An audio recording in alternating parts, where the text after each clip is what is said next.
Hello everyone, कैसे हो तुम लोग। I hope you all are good और अपनी पढ़ाई कर रहे हो। जैसे कि अभी हमने थोड़ी देर पहले क्लास करी थी डीपीएसपी की, तो हम उसके जो भी संभावित प्रश्न और जो भी आए हुए प्रश्न हैं उनको लेके फिर से हाजिर हैं तुम्हारे सामने। शुरू करते हैं आज की क्लास को। पहला क्वेश्चन आ जाता है तुम्हारे, राज्य नीति निर्देशक सिद्धांतों के बारे में निम्नलिखित में से कौन सा कथन सही नहीं है। तो हमें बताना है इसमें से कौन सा कथन इसमें सही नहीं है। ये जो है नीति बनाने और कानून बनाने के माध्यम से राज्यों के मन में मौजूद आदर्शों को दर्शाता है, सही है ये। फिर वह समुदाय के कल्याण को बढ़ावा देते हैं और इसलिए वह सामाजिक और समाजवादी हैं, ये भी करेक्ट है तुम्हारा। उल्लंघन करने पर इसको अदालत के रूप में लागू नहीं किया जा सकता, सही बात है, अदालत नहीं ले जाया जा सकता, इनजस्टिसेबल है ये, जो कि हमारे आर्टिकल नंबर 37 से हमने देखा था कि इसको न्यायालय द्वारा लागू नहीं किया जा सकता। फिर आर्टिकल 38 क्या है, उस 38 ऑप्शन डी क्या कह रहा है, वह अपने आप लागू करने योग्य हैं, उन्हें लागू करने के लिए किसी कानून की आवश्यकता नहीं है, ये गलत आंसर हो जाएगा। तो ऑप्शन डी इसका जो है सही आंसर हो जाएगा। सेकंड क्वेश्चन देखो, समाज के कमजोर वर्ग विशेषकर अनुसूचित जातियों और अनुसूचित जनजातियों की शिक्षा और आर्थिक हितों को बढ़ावा देने के लिए निम्नलिखित में से किसके अंतर्गत जो है आता है। मौलिक कर्तव्य किसके अंतर्गत आता है, मौलिक कर्तव्य, पांचवी अनुसूची, राज्य के नीति निर्देशक सिद्धांत या मौलिक अधिकार।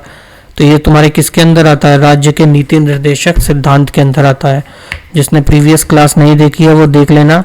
डीपीएसपी किस में आता है तुम्हारे, राज्य के नीति निर्देशक तत्वों में। कौन से भाग में आता है, भाग 4 में आता है। आर्टिकल कौन से आता है, आर्टिकल रहता है 36 से लेके 51 तक टोटल आर्टिकल है इसके अंदर। और ये जो पर्टिकुलर जिसकी बात हो रही है यहाँ पे समाज के, ये वाला समाज में अनुसूचित और अनुसूचित जाति और अनुसूचित जनजातियों वाले के लिए, तो ये आर्टिकल कौन सा होता है तुम्हारा, ये होता है अनुच्छेद नंबर 44 नहीं, कौन सा होता है, अनुच्छेद नंबर 46 तो होता है समान नागरिक संहिता, अनुच्छेद नंबर 46 में दे रखा है, जिसमें हमें क्या दिया है, SC ST और OBC का जो है रिजर्वेशन के बारे में बता रखा है। ये उसी से रिलेटेड था, तो कौन सा हो जाएगा, अगर इसमें आर्टिकल पूछता अनुच्छेद 46 हो जाएगा। और इसने पूछा है सिंपल सा क्वेश्चन कि राज्य किसके अंदर आता है, तो ये नीति निर्देशक तत्व के अंदर आता है, तुम्हारा NTPC का क्वेश्चन है। अगला क्वेश्चन देखो, भारत के संविधान में निम्नलिखित में से कौन सा विशेषता आयरलैंड के संविधान से ली गई है। तो आयरलैंड के संविधान से हमने क्या लिया है, भारत के राज्य नीति निर्देशक तत्व, वो सिद्धांत तत्व कहाँ से आ गए, नीति निर्देशक सिद्धांत, मतलब हमने जो DPSP लिया है, directive principle of state policy, ये हमने कहाँ से लिया है, आयरलैंड से अडॉप्ट किया है। कहाँ से अडॉप्ट किया है ये, आयरलैंड से। और आयरलैंड ने कहाँ से अडॉप्ट किया था, इंपॉर्टेंट नहीं है, स्पेन से किया था, बस बता दे रहा हूँ। किसके अंदर आता है हमारा, पार्ट 4, मतलब भाग 4 के अंदर आ जाता है ये। भाग 4 के अनुच्छेद नंबर 36 से लेके 51 के अंदर, अनुच्छेद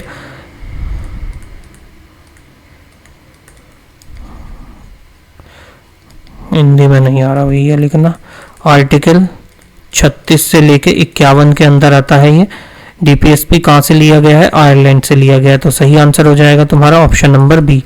अगला क्वेश्चन क्या कह रहा है, संविधान का अनुच्छेद डैश जो राज्य के नीति निर्देशक सिद्धांतों में से एक सुनिश्चित करता है, यह निर्धारित करता है कि ग्राम पंचायतों को संगठित करने का कदम उठाएगा और उन्हें शक्तियों और अधिकार प्रदान करेगा जो उन्हें स्वशासन की इकाई के रूप में कार्य करने में सक्षम बनाने के लिए आवश्यक है। तो ये हमने ग्राम पंचायत कौन से आर्टिकल में देखा था, तुम्हारे ग्राम पंचायत था तुम्हारे अनुच्छेद नंबर 40 के अंदर था। किसके अंदर था, अनुच्छेद 40 के अंदर था तुम्हारा पंचायती सिस्टम। आर्टिकल नंबर 40 क्या था, ग्राम पंचायत का संगठन, ग्राम पंचायत कह लो, ग्राम पंचायतों का संगठन। ये किसके अंदर था तुम्हारे, अनुच्छेद नंबर 40 के अंदर आता है ये तुम्हारा, आर्टिकल 40 के अंदर आ जाता है। इसमें जो है पंचायती राज सिस्टम स्टार्ट कब हुआ था, ये पंचायती राज सिस्टम कब स्टार्ट हुआ था, ये हुआ था 2 अक्टूबर 1959 को। कब स्टार्ट हुआ था ये, 2 अक्टूबर 1959 को जो है पंचायती राज सिस्टम तुम्हारा जो है स्टार्ट हुआ था। और किसकी सिफारिश पे हुआ था ये, किसने रिकमेंडेशन करी थी इसकी? तो ये बहुत ही इम्पोर्टेंट कमेटी है जिसका संविधान मेरे पॉलिटी में बहुत बार नाम आता है, वो है बलवंत राय कमेटी, बलवंत राय मेहता कमेटी। इन्होंने जो है इसको रिकमेंडेशन दिया था 1957 में, और बनी कब थी? 2 अक्टूबर 1959 को राज्य पंचायती राज सिस्टम स्टेब्लिश किया गया था। अगला क्वेश्चन क्या है? भारतीय संविधान में कौन सा अनुच्छेद ये निर्धारित करता है कि राज्य ग्राम पंचायत, फिर देखो ग्राम पंचायत का ही हो गया, तो अनुच्छेद नंबर कौन सा था? 40 हो जाएगा। ऐसे ऐसे छोटे छोटे क्वेश्चनों में, मतलब इतने बड़े क्वेश्चन में देखो 4 लाइन के क्वेश्चन में छोटी सी हिंट तुम्हें मिल गई। ग्राम पंचायत, अगर तुमने प्रीवियस क्लास देखी हो या तुम्हें वैसे भी पता हो तो अनुच्छेद 40 में ग्राम पंचायत आता है, तो ग्राम पंचायत जहां है तो वो इससे ही रिलेटेड होगा, अनुच्छेद 40 से। ठीक, ये हो गया तुम्हारा। ऐसा ही अनुच्छेद 44 क्या होता है? अनुच्छेद 44 के अंदर आता है समान नागरिक संहिता। अनुच्छेद 41 के अंदर क्या होता है? इसमें जो है सरकारी सहायता होती है, जैसे किसकी? काम देने की या शिक्षा देने की। अनुच्छेद 42 के अंदर क्या आता है? काम और मैटरनिटी लीव के बारे में है। और अनुच्छेद 40 तो तुमने देख लिया, ग्राम पंचायत के बारे में है तुम्हारे। अगला क्वेश्चन क्या है? भारतीय संविधान के निम्नलिखित में से कौन सा अनुच्छेद जो है श्रमिकों के जीविका, मजदूरी और स्थापित करने का निर्देशन देता है? कौन सा अनुच्छेद है जो मजदूरों को जीविका निर्धारित करने का अनुच्छेद? कौन से अनुच्छेद में? अभी हमने देखा था, इसमें नहीं था ना? नहीं, अनुच्छेद नंबर 43 के अंदर आता है। किसके अंदर आ जाता है ये आता है तुम्हारा अनुच्छेद नंबर 43 में, जो कि क्या कहता है तुम्हें? मजदूरों को निर्वाह योग्य मजदूरी देने की जो है बात करता है ये। सॉरी, कौन से अनुच्छेद के अंदर आता है तुम्हारे? अनुच्छेद नंबर 43 के अंदर आ जाता है ये। 41 में क्या होता है? कुछ मामले, 41 में जो था हमने क्या देखा था? कुछ मामलों में सरकारी सहायता जैसे काम या शिक्षा या सार्वजनिक सहायता का अधिकार देता है। 42 अभी हमने देख लिया कि काम और मैटरनिटी लीव के ऊपर है। 40वां क्या था तुम्हारा? राज्य से वो ग्राम पंचायत के ऊपर था। और 43वां तुम्हारा क्या है? मजदूरों की जीविका के ऊपर है। अगला अनुच्छेद 36 से 51 तक संविधान में निम्नलिखित में से किसमें आता है? ये तुम्हारा क्या? 36 से 51, ये है तुम्हारा डीपीएसपी, राज्य नीति निर्देशक सिद्धांत। 36 से 51 है। कौन से पार्ट में है तुम्हारे? पार्ट 4 में है। और कहां से लिया गया है ये? आयरलैंड से लिया गया है। आयरिश संविधान से जो है इसको एडॉप्ट किया गया है। भारतीय संविधान का कौन सा अनुच्छेद राष्ट्रीय महत्व के स्मारक और स्थानों और वस्तुओं के संरक्षण प्रावधान से जो है संबंधित है? कौन सा अनुच्छेद है जो कि संरक्षण और प्रावधान से संबंधित है? तो वो है तुम्हारा आर्टिकल नंबर 49।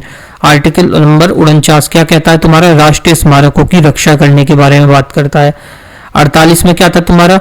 48 में था कृषि और पशुपालन का संगठन था 48वें में।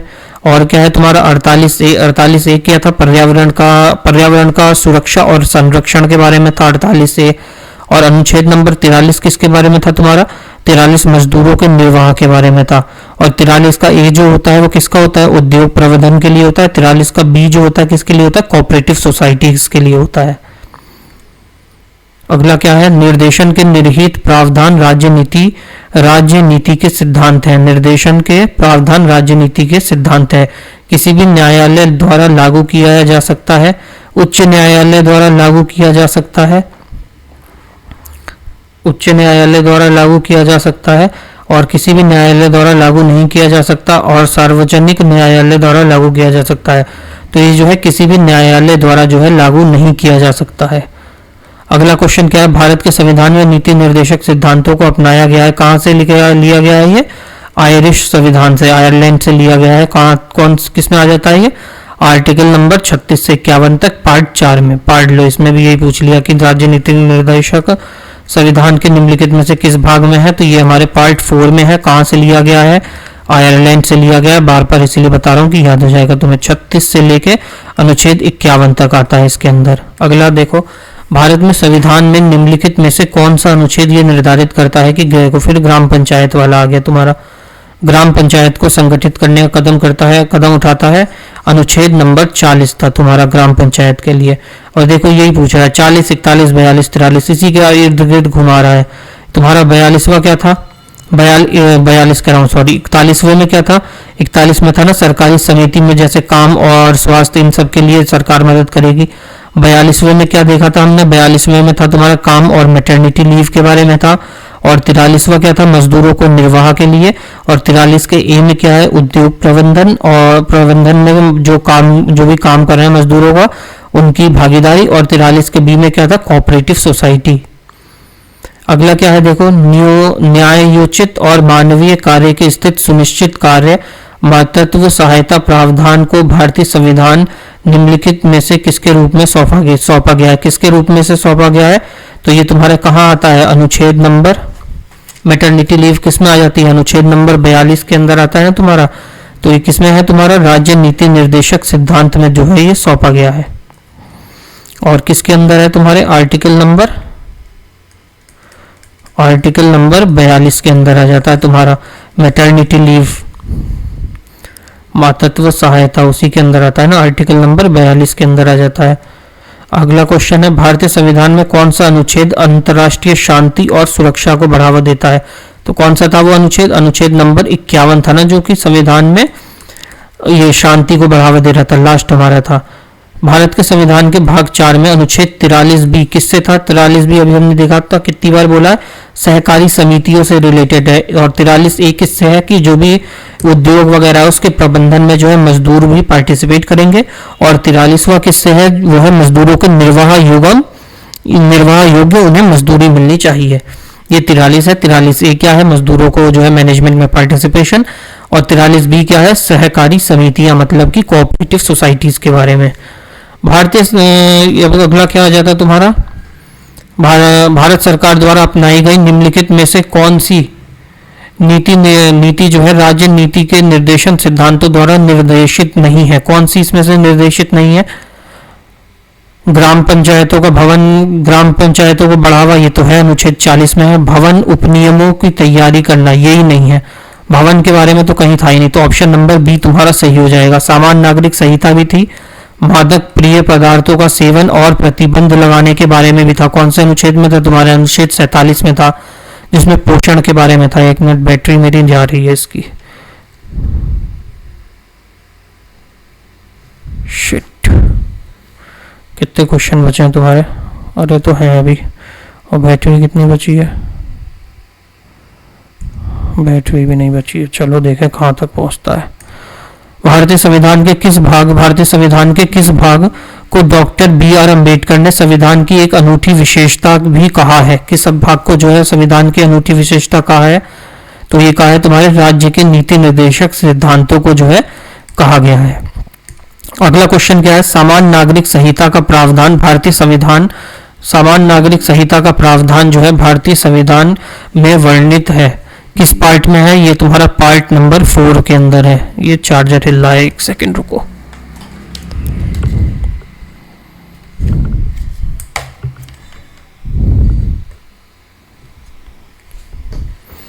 सामान्य नागरिक संहिता का प्रावधान किसके अंदर है तुम्हारे, आर्टिकल, ये मतलब कौन से भाग में है, भाग नंबर 6 कहां से आ गया, देखो चार्जर हिलने से क्या कर रहा था मैं, भाग 4 के अंदर है, जो कि 36 से 51 तक आता है। कौन सा तुम्हारा, डीपीएसपी, सामान्य नागरिक संहिता का प्रावधान इसी के अंदर आ जाता है तुम्हारा।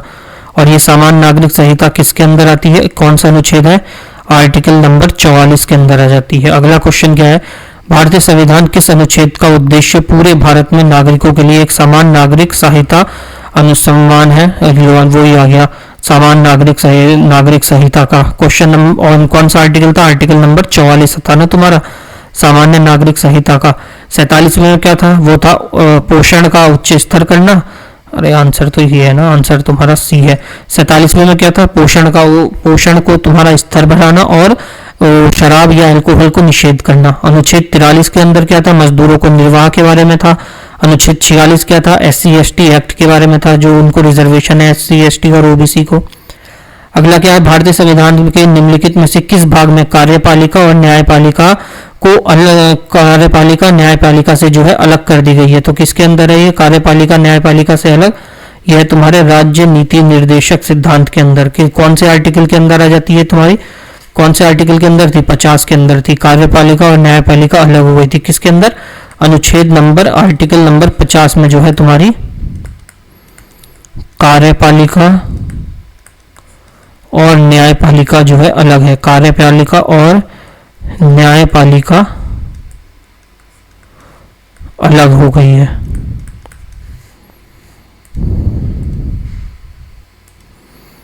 अगला क्वेश्चन क्या है? भारतीय संविधान के निम्नलिखित में से कौन सा अनुच्छेद न्यायपालिका को कार्यपालिका से अलग करने से संबंधित है? तो ये कौन सा अनुच्छेद था? अनुच्छेद नंबर 50 के अंदर था। 51 में क्या था तुम्हारा? 51 में था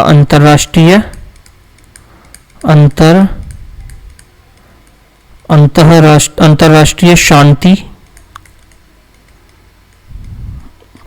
और सुरक्षा को बढ़ावा देना।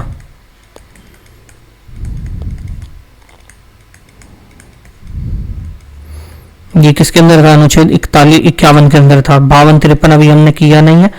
50 इसका जो है करेक्ट आंसर हो जाएगा। यहाँ हो जाती तुम्हारी क्लास खत्म। तब तक के लिए thank you so much. Video अगर अच्छी लगी हो तो तुम्हें पता है क्या करना है। जो सब कहते हैं like comment share subscribe whatever करना चाहते हो तो कर लो। बोलने से मेरे करोगे नहीं बोलने से भी नहीं करोगे, तो जैसे तुम्हें पसंद हो। चलो, मेरा काम था अपना पूरा करना काम। तो हमारी जो है आज 2 क्लास हो गई। अभी हमने इसकी थ्योरी पढ़ी थी, 10 मिनट में हमने थ्योरी कर ली और आई थिंक 10 से 15 मिनट ही लगा होगा। क्वेश्चन कर लिए, तुम्हारा एक टॉपिक खत्म हो गया प्रीवियस ईयर क्वेश्चंस के साथ। मैक्सिमम आधे घंटे में तुमने एक टॉपिक खत्म कर लिया और साथ में उसके प्रीवियस ईयर भी लगा लिए। बस इसका एक बार रिवीजन कर लेना, तुम्हारा काम चल जाएगा। मिलते हैं नेक्स्ट क्लास में, तब तक के लिए जय श्री राम।